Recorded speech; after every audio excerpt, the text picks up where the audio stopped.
Don Andrés, le he visto, estaba... Aquí está, sí, bien, ahí está. Hola Andrés, bienvenido. ¿Cómo estás? Gracias, qué pena, no tenía el micrófono. Suyo el control. ¿Qué tal? Vale, ¿Cómo está? gracias. Tanto tiempo sin verle. Bien, un gusto saludarte. Adelante. Vale, ¿están viendo mi pantalla ahí? Sí, correcto.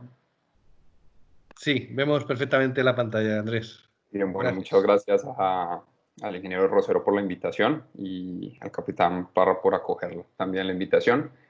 Eh, me encargaron la tarea un poco aburrida de hablar del tema regulatorio, que quizás es algo de lo más denso que tiene esto. Antes de comenzar con eso, pues quiero contarles un poco de quién soy. Mi nombre es Andrés Palacios, soy ingeniero de simuladores y desarrollador de software. Soy ingeniero de la UPB y estoy trabajando con simuladores de vuelo más o menos desde el 2010.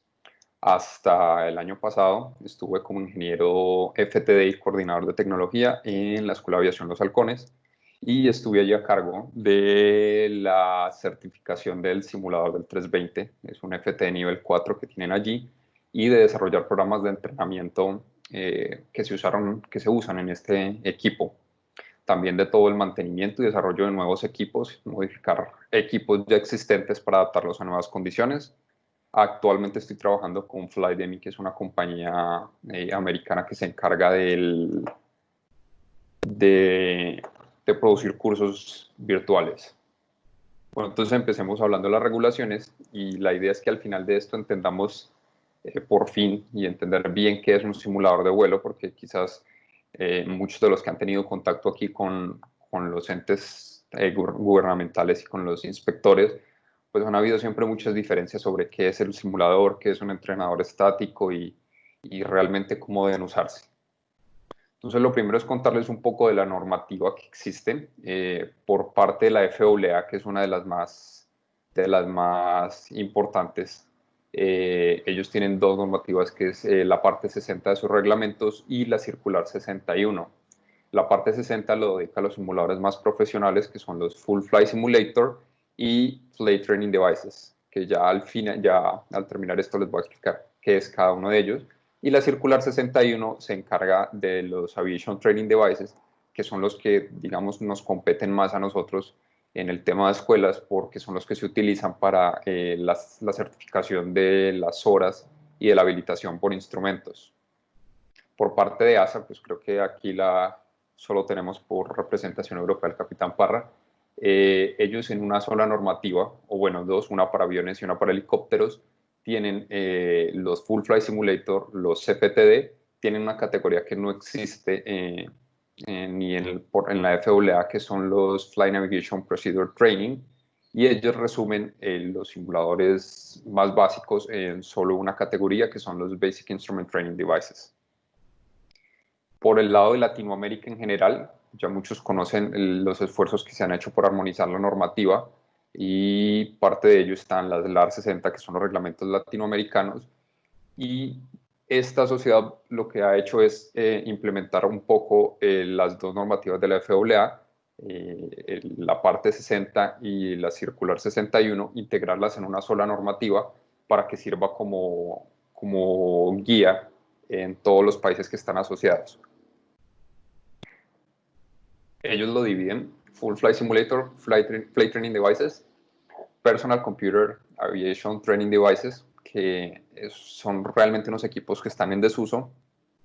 Los Aviation Training Devices, que son los que, como les decía, competen más para las escuelas. Y algo que no les mencioné, que es el QMS, y es muy importante para los simuladores de vuelo, que garantiza la calidad de los equipos. ¿Qué tenemos por Colombia? Por Colombia tenemos el RAC 24, que se encarga de los simuladores de vuelo más profesionales. Tenemos un pequeño apartado en el RAC 141 que habla sobre las escuelas de vuelo, donde explica qué condiciones debe tener un simulador o un entrenador para que la escuela pueda utilizarlo. Y el famoso conocido formato CESA o P036, que es con el que están autorizados todos los entrenadores o simuladores de las escuelas.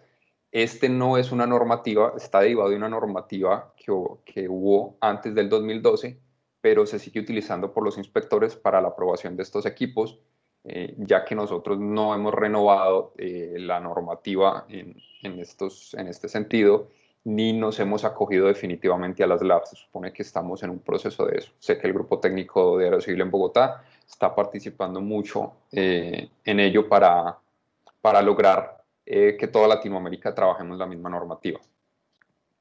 Bueno, el RAC 24. El RAC 24 divide en dos categorías los simuladores: los Full Flight Simulator, niveles A, B, C y D, y los Flight Training Devices, niveles 4, 5 y 6. Como les decía, y como pudieron ver, esto es una réplica de la normativa FAA junto con el sistema de gestión de calidad. Y el formato que les mencionaba realmente no tiene nada de características. Lo único es que los inspectores siempre chequean si tiene o no tiene estas características que están aquí en el formato. Y realmente las evaluaciones siempre se hacen muy subjetivas. Debido a esto es que está toda la implementación de la nueva normativa. Pero bueno, vamos definitivamente a qué es cada simulador para entenderlos cómo son. Empecemos por los Full Flight Simulator, de los más grandes a los más pequeños.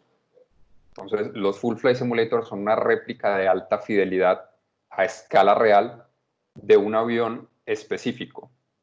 ¿Y por qué subrayo marca, modelo y serie? Porque, es decir, tengo aquí, no sé si están viendo mi cámara, dos aviones. Los dos son dos Airbus A320, quizás muy contemporáneos, pero los simuladores Full Flight se encargan de replicar una serie en específico. ¿Por qué? Porque se toman unos datos de vuelo de prueba con respecto a ese avión. ¿Qué quiere decir eso? Que el comportamiento de este simulador que se modeló respecto a ese avión puede que no sea el mismo respecto a otro avión. Y esto lo conocen más en la aviación general, que aunque existan aviones del mismo tipo, es decir, dos Cessna 172, puede que alguno tenga unas características diferentes, como suelen decirlo, este flota más, este tiene la cola más pesada, y esas características influyen mucho en el desarrollo de simuladores. Por eso estos Full Flight se encargan de replicar un avión en específico, y todo eso queda muy claro en la documentación. Estos simuladores representan el avión tanto en tierra como en el aire, dependiendo de su categoría. Y dos puntos importantes es el sistema visual colimado y al menos 3 ejes de movimiento. Entonces, antes de continuar, para que no quede en el aire, ¿qué es un sistema visual colimado?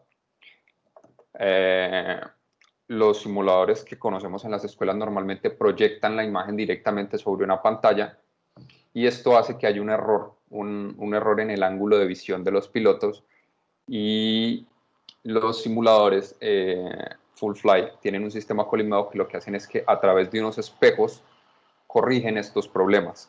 Realmente es un sistema complejo, utiliza un sistema de espejos curvos y unos láser con bombas de vacío que mantienen el espejo en la curvatura perfecta para poder dar el efecto real y necesitado.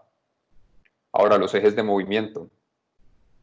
Conocemos los 3 ejes de movimiento rotacionales del avión, el yaw, bank y pitch, pero hay 3 movimientos translacionales, es decir, que se mueven, no rotan sobre los ejes, sino que se mueven sobre los ejes. Son hip, surge y swipe. Entonces, por eso son 6 ejes de movimiento, y por eso en los Full Flight vamos a encontrar que son 6 pistones hidráulicos o eléctricos los que se encargan del movimiento.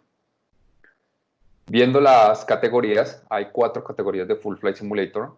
El primero es el nivel A, que ya está un poco en desuso. Está dedicado solamente para los aviones y tiene como mínimo 3 ejes de movimiento. En la categoría B ya te pide representar la aerodinámica en tierra. Esto quiere decir que el comportamiento que tenga el simulador en tierra debe ser exactamente igual al del avión que está representando. Estos simuladores A y B, la verdad, ya no se usan. Ya la tecnología ha permitido que se puedan crear réplicas más fidedignas. Entonces estos han quedado un poco en desuso, pero aún existen de aeronaves muy antiguas como los 727 y los MD.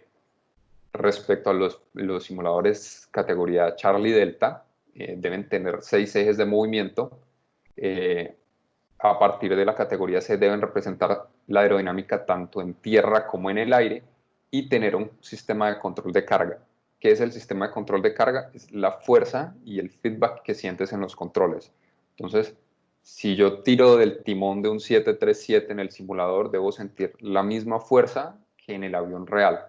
Entonces, esas cargas aerodinámicas sobre las superficies de control tienen que simularse y transmitirse al simulador.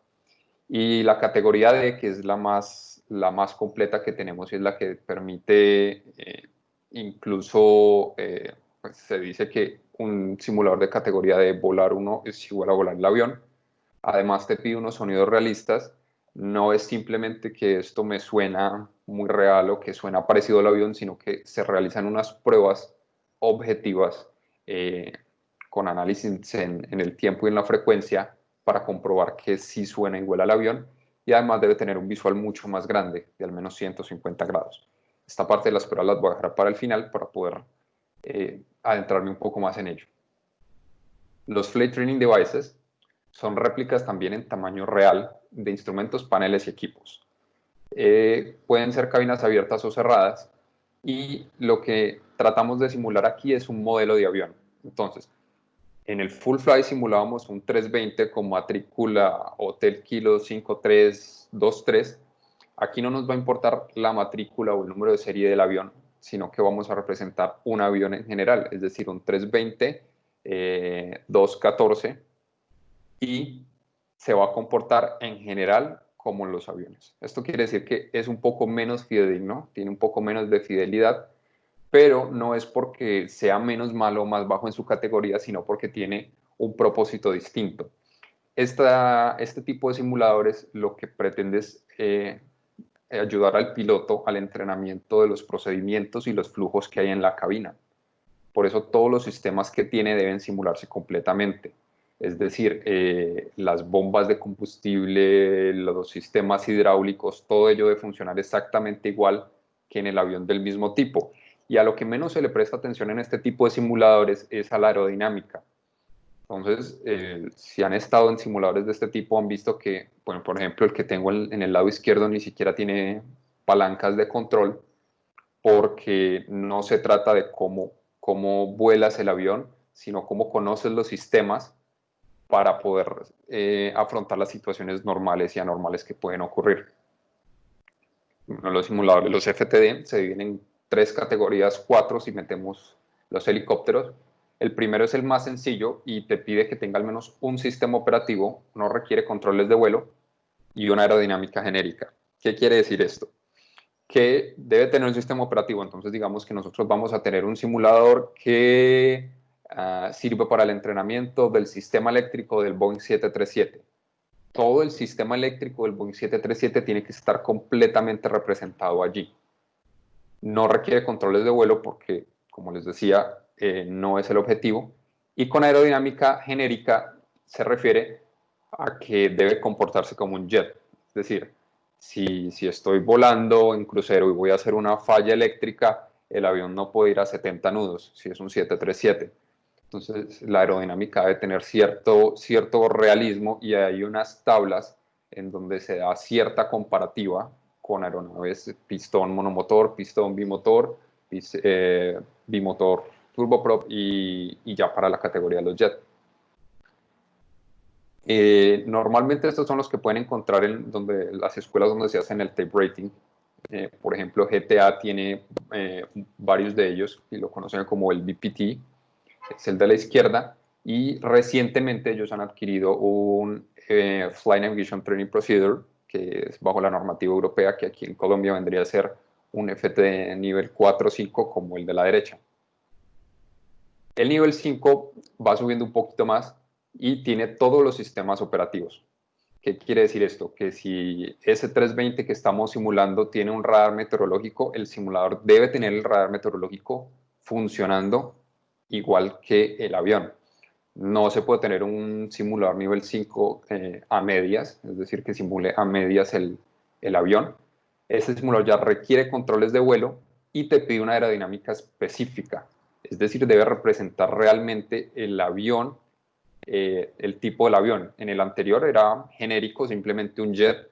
Aquí tiene que representar la dinámica del 320, del 737 que está simulando, pero solamente en crucero. Ya en el nivel 6, además de todos los sistemas operativos, la aerodinámica tiene que ser tanto en tierra como en vuelo. Y adicional tiene control de carga.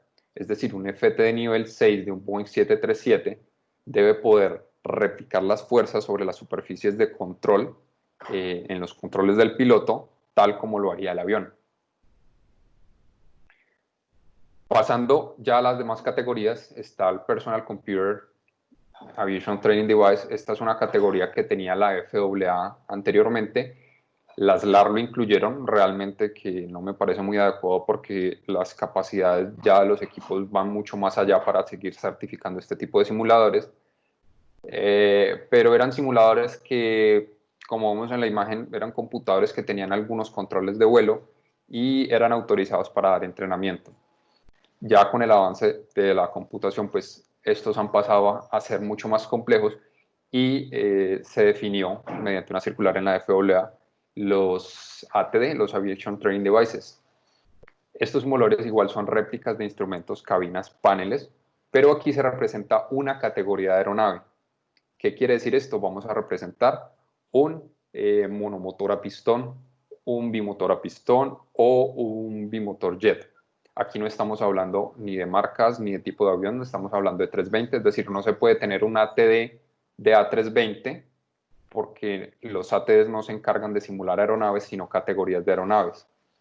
Y están destinados para ciertas tareas aprobadas, como los procedimientos de rodaje, los procedimientos de despegue, pero su enfoque principal es la simulación de la navegación de los instrumentos de vuelo para todos los pilotos de escuela que están aprendiendo a navegar. Se dividen en dos. Los Basic básicamente están limitados para los pilotos privados y no es mucha la diferencia entre ellos dos, realmente son pequeños detalles, pero el uno está hecho para procedimientos de vuelo y el otro ya está más enfocado a los instrumentos de navegación y tienen cierto rendimiento operacional que debe cumplir, parecido como estaba con el FTD. Entonces, si tengo un monomotor a pistón en mi ATD, pues no puede estar volando a 400 nudos en crucero. Y son estos simuladores los que se utilizan para la habilitación de vuelo por instrumentos, es decir, estos son los que deben tener las escuelas para certificar las horas de los pilotos. Ahora bien, hemos hablado un montón de todos los simuladores, de las normativas diferentes, pero ¿qué los hace diferente entre ellos y cuál es más real? Entonces, este es un comparativo. La mejor forma es dividirlos en dos, los full flight y los flight training devices, que son los que se utilizan en un entrenamiento avanzado, es decir, cuando el piloto ya tiene su licencia y lo que está es consiguiendo el type rating, y los ATD, que son los que utilizan en las escuelas. Los full flight y los flight training devices se caracterizan porque tienen más características que garantizan la calidad de los equipos. Entonces, la primera es un QMS, que es un sistema de gestión de calidad que se encarga de garantizar que durante todo el tiempo del equipo se mantiene tal como lo calificaron al inicio. Todo esto a través de registro de componentes, mantenimientos, si se remueve un componente hay que dejar un registro de ello, auditorías e inspecciones, hay que hacer pruebas periódicamente y todas estas pruebas deben cumplir con la misma calificación que se dio al inicio. ¿Cómo se hacen todas estas pruebas? A través de los QTG. Los QTG son pruebas de calificación que no es más que una serie de instrucciones de cómo comparar el simulador contra el avión real. Y el data package es los datos sacados del avión. Es decir, Airbus cuando crea su 320, construye el 320, saca a volar su modelo de prueba y graba un montón de datos. Esto lo empaqueta y lo vende a los fabricantes de simuladores como el Data Package, y los fabricantes como Indra, como CAE, como FlightSafety se encargan de, basado en estos datos, construir un software que replique ese avión. Es decir, todos los simuladores de esta categoría deben estar construidos con base en unas pruebas, en unos datos que entrega el fabricante.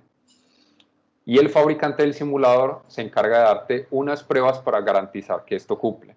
Entonces vamos a un ejemplo real. Un data package dice que cogieron un avión, un 320 en Toulouse, con 15 grados de temperatura, a estas condiciones atmosféricas, este peso y balance, y despegaron. Despegando, el piloto aplicó una fuerza de X newton metro o libras fuerza sobre el side stick, y eso hizo que el avión subiera 10 grados de nariz con una velocidad de 132 nudos. Para garantizar que el simulador se comporta igual que el avión, lo que tenemos que hacer es repetir este mismo vuelo en el simulador, y eso es lo que nos da las guías de calificación, los QTGs.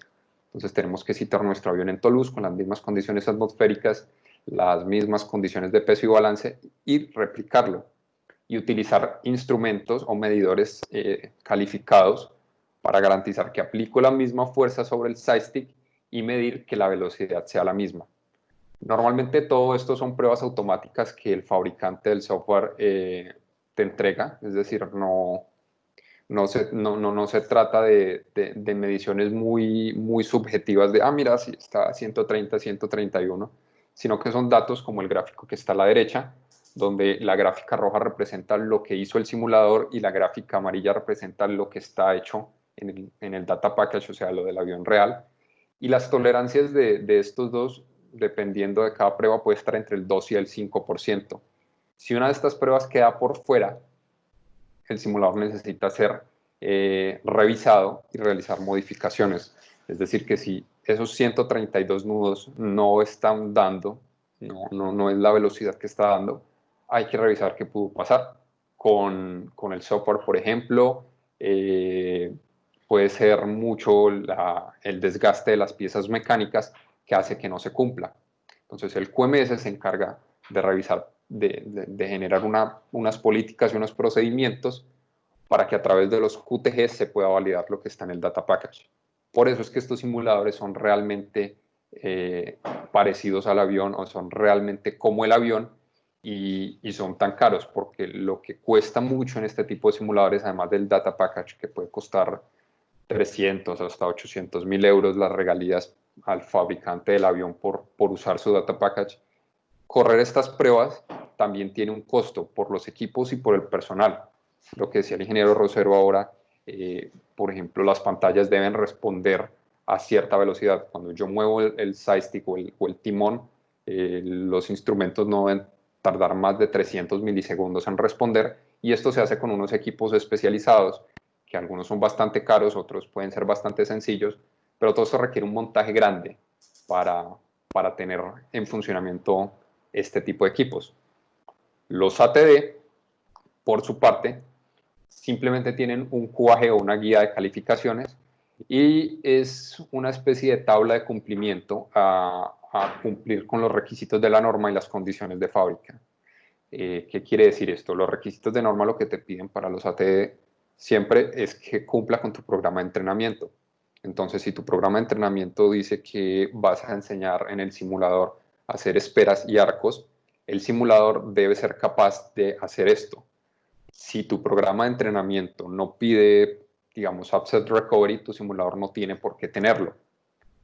Lo mismo, si el fabricante dice que tu simulador no tiene upset recovery, ninguna autoridad puede negarte la calificación porque no lo tiene. Porque lo que se evalúa con un QAG es que cumpla con las condiciones de fábrica, y lo que te evalúa la autoridad aeronáutica es que ese equipo pueda ser utilizado en tu programa de entrenamiento. En este no se requieren pruebas objetivas, todo son pruebas objetivas, es decir, poder rodar, poder despegar, poder hacer un flujo. También se mantiene, el fabricante da unas tablas de rendimiento que generalmente son sacadas de los POH de los aviones, y la idea es que se mantengan en unas condiciones similares de rendimiento, pero acá no hay pruebas tan estrictas. ¿Por qué? Porque lo que dijimos, estos simuladores simplemente están destinados a cumplir con el entrenamiento por instrumentos de los pilotos. Les agradezco muchísimo. Cualquier duda, esto es un tema bastante denso, bastante grande. no solo por el diferente tipo de categorías que hay, sino porque existe la normativa europea, la colombiana. Cualquier pregunta que tengan, no la pueden poner al final o me pueden escribir a mi correo. Entonces, le cedo de nuevo a José Luis, capitán. Muchas gracias, Andrés. Una presentación estupenda y maravillosa. Gracias. Me gustaría, no te desconectes, porque me gustaría hacer algunas aportaciones a la conferencia que has dado, que ha sido muy completa realmente. Respecto al software, o sea, en la diapositiva que veíamos que había un software, un interface y un hardware, ¿no? En el data package te has quedado un poquito corto, porque sí. no cuesta 350.000 euros. No. El del Airbus nos ha costado 4 millones de euros. Casi un tercio del precio del simulador. La razón es muy sencilla. El fabricante no permite que se fabriquen simuladores que no, a nivel Delta, que no reflejen exactamente su aeronave. Entonces, se aprovechan de eso porque saben que no se puede comprar ese data package, no se puede comprar a nadie que no sea el fabricante. Entonces, te has quedado un poquito corto. Son 4 millones de euros lo que cuesta el data package del Airbus 320. Por curiosidad, el data package del Boeing del 787 estuvimos mirando y está en torno a los 9 millones de euros. O sea que si uno se gasta 9 millones de euros en solo en el data package, para gastarse en el resto es un poco complicado. Sí, ese precio que tenía era para el FTD, precisamente, Exacto, que tiene menos condiciones. Exacto. Por otro lado, también hablando de software, me gustaría hacer mucho hincapié en los add-ons estos que decías. No solamente el problema del simulador tipo Delta es que además de la parte, digamos, de la aeronave, tiene que tener una réplica exacta a nivel de meteorología. Es decir, es capaz de reproducir viento, cizalladura, tormentas, lluvia, pista mojada. Es decir, no es solamente ya el modelo que replique el vuelo de la aeronave, sino que además tiene que interactuar con un modelo meteorológico que es muy completo porque tiene condiciones de hielo, tiene condiciones por ejemplo, de cizalladura o de wind shear, ¿no? Dentro de los add-ons, hoy por hoy se han hecho muy importantes algunos que luego vamos a ver cuando veamos la exposición sobre el tema del simulador que tenemos en Bogotá, y es especialmente el tema de las capacidades de entrenamiento. Es decir, ahora mismo uno de los temas que más preocupan en el entrenamiento de pilotos cuando van a volar la aeronave es TICAS, por ejemplo, que tiene que tener un generador de tráficos para que puedan efectuar procedimientos TICAS, Ground Proximity Warning System, en nuestro caso, ahora lo veremos más despacio, capacidad de escenarios UPRT, y en este caso, además, un add-on que hemos instalado, que para nosotros estamos muy orgullosos de él, es la capacidad de generar aeropuertos. Es decir, ahora mismo hay una base de datos de navegación mundial, lógicamente, pero no están todos los aeropuertos en esa base de datos. Entonces, Indra, como fabricante de nuestro simulador, lo que hizo fue crear un add-on que se llama generador de aeropuertos, de manera que dando las coordenadas de la pista, la longitud, la anchura, crea una pista en el modelo visual para poder hacer aproximaciones y aterrizajes en esa pista. Respecto a la interface y a la comunicación que existe entre todos los sistemas, también me gustaría hacer una breve reseña respecto a que hay que ser consciente que en el caso del full flight tenemos por un lado el motion, el movimiento, por otro lado tenemos el visual, por otro lado tenemos el propio software del avión, y todo eso se comunica. De manera que el visual tiene que coincidir en un viraje, tiene que coincidir la sensación de movimiento con la sensación visual y con el comportamiento de las performances de la aeronave. Y por último, respecto al hardware, también quería hacer una puntualización, y es que todas las piezas que se utiliza, o sea, no solamente es una escala real de la aeronave, sino que además todas las piezas son reales, es decir, el asiento es el asiento de un avión, las palancas de potencia son las palancas de potencia de un avión, y de hecho tienen un serial number como un avión normal, de manera que no se puede hacer no se puede con una impresora esta 3D que se han puesto tan de moda fabricar un elemento de esa cabina de vuelo. Así como en los simuladores, como decías bien antes, hay muchos distribuidores y manera de comprar piezas para esos simuladores que son réplicas porque están hechas en impresoras 3D. En el caso del simulador Delta, tienen que ser equipos reales, y eso nos lleva también a que cueste muchísimo, porque la sustitución de un equipo requiere comprar un equipo exactamente igual que el de la aeronave.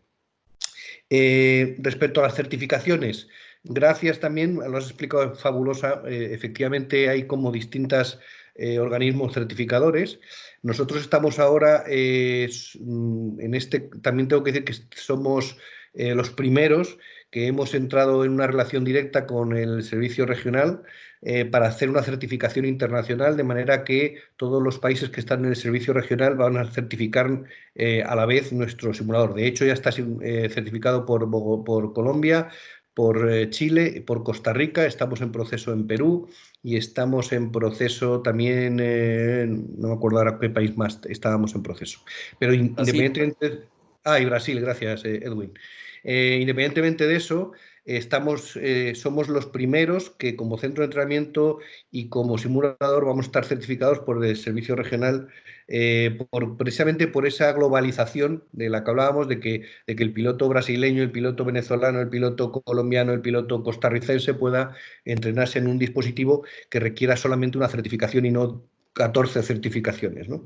Sobre todo también por el tema que yo también quiero insistir mucho en él, de que decía Andrés Palacios, de el tema de mantener la certificación. O sea, no es obtengo la certificación y ya puedo empezar y ya puedo relajarme. Que va, al contrario, la certificación hay que mantenerla, y eso requiere un equipo de mantenimiento H24, 24/7, que está a pie del simulador y lo trata como si fuera un avión. Es decir, en el momento que cualquier parámetro se salga de QTGs, se salga de esas capacidades que el fabricante ha dicho que tiene que tener, inmediatamente la certificación se pierde, con lo cual tenemos una supervisión continuada por parte de la Aeronáutica Civil, en que cada 6 meses, una vez al año, viene a comprobar que efectivamente todo sigue siendo igual, porque no es una certificación que se obtenga para siempre, sino que hay que mantenerla viva, hay que tener la renovación todo el tiempo, ¿no? Otro último detalle, y no me enrollo más. Es cierto que lo que decía el ingeniero, que corresponde no solamente a un modelo de aeronave, sino también a una serie de aeronave. Es decir, en nuestro caso es un Airbus 320, en el que se puede entrenar, por supuesto, para obtener volar el 319, el 318, 19, 20 y 21.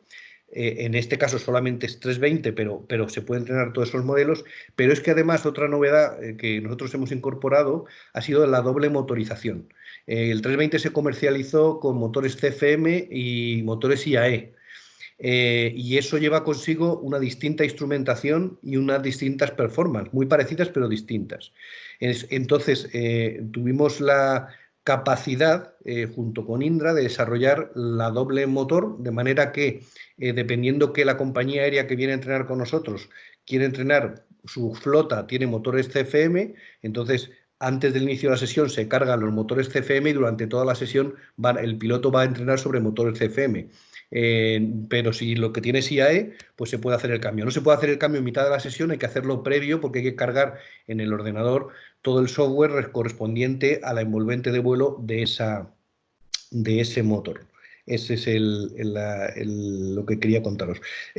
Bueno, si no hay alguna pregunta directa para don Andrés, para los dos Andreses, que hoy tenemos dos Andreses, yo paso a enseñarles un poquito brevemente qué es. A ver, ¿se ve mi pantalla? Sí, ahora.